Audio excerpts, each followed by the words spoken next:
Hello friends, मैं हूं विनोद वर्मा और आज हम आरोह भाग 2 गद्य खंड में पाठ 18 श्रम विभाजन और जाति प्रथा का अध्ययन करेंगे। यह पाठ बाबा भीमराव अंबेडकर के फेमस भाषण एनिहिलेशन ऑफ कास्ट का हिंदी रूपांतर है, जो लेखक ने जाति पाति तोड़क मंडल लाहौर के सम्मेलन 1936 में दिया था। इस पाठ में लेखक ने जाति प्रथा को श्रम विभाजन यानी काम का तरीका मानने की विचारधारा को रद्द किया है, यानी खारिज किया है, बल्कि इसके ढेर सारे नुकसानों को भी बताया है। इस पाठ में बाबा साहब ने उन लोगों को करारा जवाब दिया है जो जाति के नाम पर श्रम विभाजन को सही मानते हैं। बाबा साहब ने ऐसे लोगों को तर्क देकर समझाया है कि जाति के आधार पर श्रम विभाजन करना समाज के लिए कितना हानिकारक है। डॉक्टर भीमराव अंबेडकर जी कहते हैं कि इस युग में भी जातिवाद का समर्थन करने वाले ढेरों लोग हैं जो विभिन्न तर्कों के आधार पर इसे समर्थित करते हैं। जातिवाद के उन समर्थकों द्वारा एक तर्क यह भी दिया जाता है कि आधुनिक सभ्य समाज में कार्य कुशलता के लिए श्रम विभाजन यानी काम का बंटवारा करना आवश्यक है और जाति प्रथा श्रम विभाजन का ही दूसरा रूप है। इसीलिए जातिवाद में कोई बुराई नहीं है, लेकिन देखा जाए तो जाति प्रथा श्रम विभाजन के साथ साथ श्रमिक विभाजन यानी लोगों का बंटवारा भी करती है।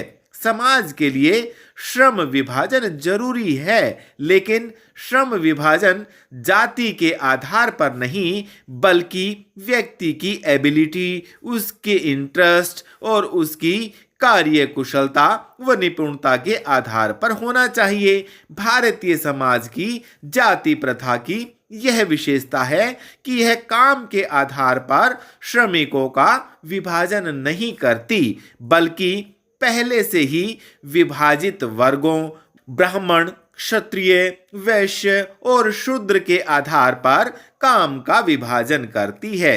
जैसे ब्राह्मण वेद पुराणों का ही अध्ययन करेंगे तो क्षत्रिय रक्षा का ही काम करेंगे, वैश्य व्यवसाय यानी बिजनेस, तो शूद्र सफाई का ही काम करेंगे। यानी उस इंसान को चाहे उस काम में रुचि हो या ना हो, लेकिन उसे ये काम मजबूरी में करना ही पड़ेगा। इस तरह की व्यवस्था पूरे विश्व में किसी भी समाज में दिखाई नहीं देती है और ना ही कहीं पाई जाती है। भीमराव अंबेडकर जी कहते हैं कि जाति प्रथा को अगर श्रम विभाजन मान भी लेते हैं तो यह बिल्कुल भी ठीक नहीं है, क्योंकि यह इंसान की इच्छा और इंटरेस्ट के हिसाब से नहीं होती है। इसमें व्यक्ति जिस जाति या धर्म या वर्ग में जन्म लेता है उसे उसी के अनुसार काम करना होता है, तो भले ही वो काम उसकी रुचि का हो या ना हो, और यह सब कुछ उसके माता पिता के सामाजिक वर्ग के हिसाब से बच्चे के जन्म से पहले यानी गर्भ से ही निर्धारित कर दिया जाता है कि उसका पेशा क्या होगा। यही जाति प्रथा का सबसे बड़ा नकारात्मक पहलू है, जबकि होना तो ये चाहिए कि व्यक्ति को उसकी रुचि के आधार पर कार्य करने की आज़ादी होनी चाहिए। जैसे अगर कोई ब्राह्मण का बेटा है, वो सैनिक, वैज्ञानिक या इंजीनियर बनकर देश सेवा करना चाहता है तो उसे ऐसा करने की आज़ादी होनी चाहिए। यानी इंसान को अपने इंटरेस्ट और अपनी एबिलिटी के हिसाब से अपना कार्य क्षेत्र चुनने की आज़ादी मिलनी चाहिए, तभी तो देश को कार्यकुशल और क्षमतावान इंसान मिल सकेंगे जो समाज और राष्ट्र के निर्माण में अपनी महत्वपूर्ण भूमिका निभा सकेंगे।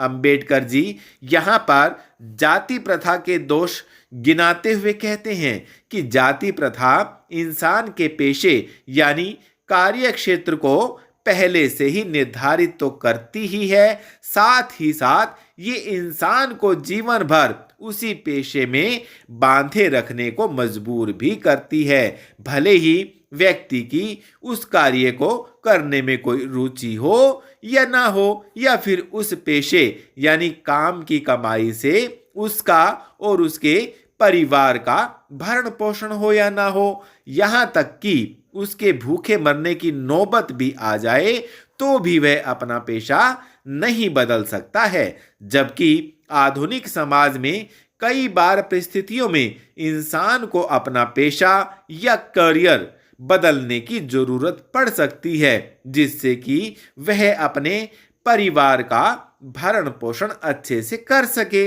लेकिन अगर मुश्किल परिस्थितियों में भी इंसान को अपना पेशा बदलने की आज़ादी ना हो तो उसके भूखे मरने की नौबत तो आएगी ही। जाति प्रथा किसी भी व्यक्ति को ऐसा कोई पेशा चुनने की इजाज़त नहीं देती है जो उसका पुरखों का यानी उसका पैतृक पेशा ना हो। इसीलिए काम में परिवर्तन की इजाजत न देकर जाति प्रथा भारत में बेरोजगारी को बढ़ाने में भी अहम भूमिका निभाती है। श्रम विभाजन की दृष्टि से भी जाति प्रथा में कई दोष हैं, क्योंकि जाति प्रथा में श्रम विभाजन इंसान की इच्छा पर निर्भर नहीं होता है। इसमें मनुष्य की व्यक्तिगत रुचि का कोई स्थान और महत्व भी नहीं होता है। हर जाति या वर्ग के लोगों को उनके लिए पहले से ही निर्धारित कार्य करने पड़ते हैं। कई लोगों को अपने पूर्व निर्धारित या पैतृक कामों में कोई इंटरेस्ट नहीं होता है, फिर भी उन्हें वो कार्य करने पड़ते हैं, क्योंकि जाति प्रथा के आधार पर वह कार्य उनके लिए पहले से ही निश्चित हैं। ऐसी स्थिति में जब इंसान अपनी इच्छा के विपरीत किसी काम को करता है तो वह उस काम को पूरी लगन, शिद्दत और मेहनत से करने की बजाय सिर्फ टाल मटोल ही करता है। और जब इंसान किसी काम को अधूरे मन से करता है तो वह उस कार्य में कुशलता या निपुणता कैसे प्राप्त कर सकता है। सो आखिरकार इस बात से यह सिद्ध होता है कि इंसान के आर्थिक पहलू के लिए भी जाति प्रथा हानिकारक है, क्योंकि यह इंसान की स्वाभाविक रुचि के अनुसार काम करने की अनुमति नहीं देती है। बेमन से किए गए काम में इंसान कभी भी उन्नति नहीं कर सकता है। सो श्रम विभाजन और जाति प्रथा के नुकसान बताने के बाद बाबा साहब एक आदर्श समाज कैसा होना चाहिए इस बारे में भी बताते हैं। मेरी कल्पना का आदर्श समाज। डॉक्टर भीमराव कहते हैं कि मेरी कल्पना का आदर्श समाज वो है जहां स्वतंत्रता, समानता और भाईचारा हो। और किसी भी आदर्श समाज में इतनी गतिशीलता तो होनी ही चाहिए कि समाज में समय के साथ कुछ परिवर्तन आसानी से किए जा सकें और जनता की भलाई के लिए गए फैसलों का लाभ उच्च वर्ग ने निम्न वर्ग तक के इंसान को एक समान रूप से मिल सके, जिससे समाज के सभी लोग उन्नति के मार्ग पर अग्रसर हो सकेंगे। समाज में लोगों के बीच किसी प्रकार का कोई भेदभाव नहीं होना चाहिए। जिस समाज में लोग एक दूसरे की भलाई का ध्यान रखते हैं या उनकी भलाई के विषय में सोचते हैं तो वह समाज निश्चित रूप से उन्नति करता है। डॉक्टर भीमराव अंबेडकर कहते हैं कि समाज में भाईचारा दूध और पानी के समान होना चाहिए। जैसे पानी दूध में मिलकर दूध जैसा हो जाता है और फिर उसे दूध से अलग नहीं किया जा सकता, ठीक उसी प्रकार से समाज में भाईचारा होना चाहिए। जिस समाज में कोई भेदभाव ना हो, सही मायने में वही लोकतंत्र है। डॉक्टर भीमराव कहते हैं कि लोकतंत्र सिर्फ देश को चलाने के लिए एक शासन व्यवस्था नहीं है, बल्कि एक ऐसा समाज है जहां लोग एक दूसरे का, अपने साथियों का सम्मान करें, उनके प्रति श्रद्धा भाव रखें, जहां हर किसी को अपना व्यवसाय चुनने की आज़ादी हो, वही लोकतंत्र है। लेखक पूछते हैं कि जब कहीं भी आने जाने, अपने काम के लिए आवश्यक औजार रखने की आज़ादी हमें मिल सकती है, तो फिर हमें अपने मन के अनुसार काम चुनने की आज़ादी क्यों नहीं मिल सकती। हालांकि कुछ जाति प्रथा के समर्थक जीवन, शारीरिक सुरक्षा, संपत्ति के अधिकार की आज़ादी को भी मान लेंगे,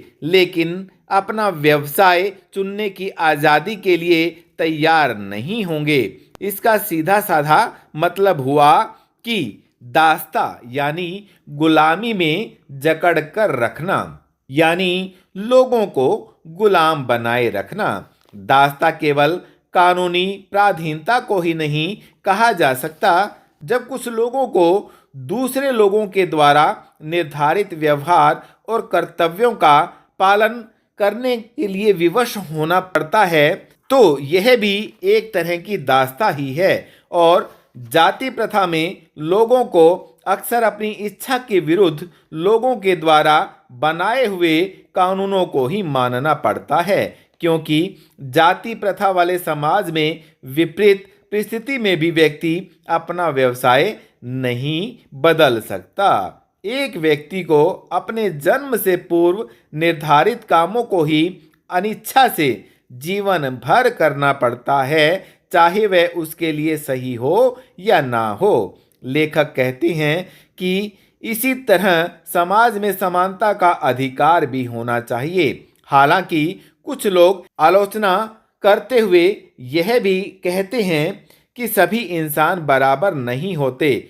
और उनका यह तर्क थोड़ा बहुत सही भी हो सकता है, क्योंकि सभी इंसान इन तीन बातों पर समान नहीं होते हैं। पहली है भाई शारीरिक वंश परंपरा, यानी शारीरिक रंग रूप, आकृति और जन्म के आधार पर, यानी वह किस धर्म या जाति में जन्म लेगा ये उसके अपने हाथ में नहीं है। दूसरी बात है भाई सामाजिक उत्तराधिकार, यानी उसे अपने माता पिता से कितनी धन संपत्ति मिलेगी या अन्य वस्तुएं प्राप्त होंगी, ये उसके अपने हाथ में नहीं होता है। और तीसरा है भाई मनुष्य के अपने प्रयत्न और कोशिशें। लेकिन इन तीन विशेषताओं के आधार पर समाज में उनके साथ असमान व्यवहार तो नहीं किया जा सकता, क्योंकि शारीरिक वंश परंपरा व सामाजिक उत्तराधिकार का अधिकार इंसान के अपने हाथ में नहीं है। इसीलिए इस आधार पर किसी के साथ असमान व्यवहार नहीं किया जा सकता। जाति, धर्म, संप्रदाय से ऊपर उठकर हमें मानव मात्र के प्रति समान व्यवहार रखना चाहिए। समाज में सभी लोगों को समान अवसर और अधिकार मिलने चाहिए। असंभव होते हुए भी यही सच है। लेखक कहते हैं कि अच्छे व्यवहार के हक की प्रतियोगिता में वो लोग निश्चित ही आगे निकल जाएंगे जिन्होंने अच्छे कुल में जन्म लिया और जिन्हें विरासत में ढेर सारा धन, संपत्ति, व्यवसाय और प्रतिष्ठा नाम मिला हो। ये कभी भी शारीरिक वंश, परंपरा और सामाजिक उत्तराधिकार के आधार पर निर्णय नहीं लेना चाहिए। अगर हमें समाज के सभी लोगों से अधिकतम योगदान प्राप्त करना है तो हमें सभी को समान अवसर उपलब्ध कराने होंगे और सभी के साथ एक समान व्यवहार करना होगा और प्रत्येक व्यक्ति को उसकी क्षमता का विकास करने के लिए प्रोत्साहित भी करना होगा, क्योंकि किसी इंसान का प्रयत्न कम हो सकता है और किसी का ज़्यादा, लेकिन कम से कम हमें सभी को समान प्रयत्न करने का अवसर उपलब्ध कराना चाहिए। अंबेडकर जी कहते हैं कि मानवता की दृष्टि से समाज को दो श्रेणियों में नहीं बांटा जा सकता है। व्यवहारिक सिद्धांत यही है कि सभी के साथ समान व्यवहार किया जाए। जैसे राजनीतिज्ञ सबके साथ समान व्यवहार करते हैं। राजनेता इसी धारणा को लेकर चलता है कि सबके साथ समान व्यवहार किया जाना चाहिए, तभी उसकी राजनीति फलती फूलती है। हालांकि समानता एक काल्पनिक संसार की वस्तु है, फिर भी राजनेताओं को सभी परिस्थितियों को ध्यान में रखते हुए यही मार्ग अपनाना पड़ता है, क्योंकि यही व्यवहारिक भी है और यही उसके व्यवहार की एकमात्र कसौटी भी है। तो फ्रेंड्स, ये चैप्टर यहीं पर समाप्त होता है। अगर आपको यह वीडियो पसंद आई हो तो आप इसे लाइक कर दें, और यदि आप इस चैनल पर पहली बार आए हैं तो इस चैनल को सब्सक्राइब जरूर कर दें। धन्यवाद।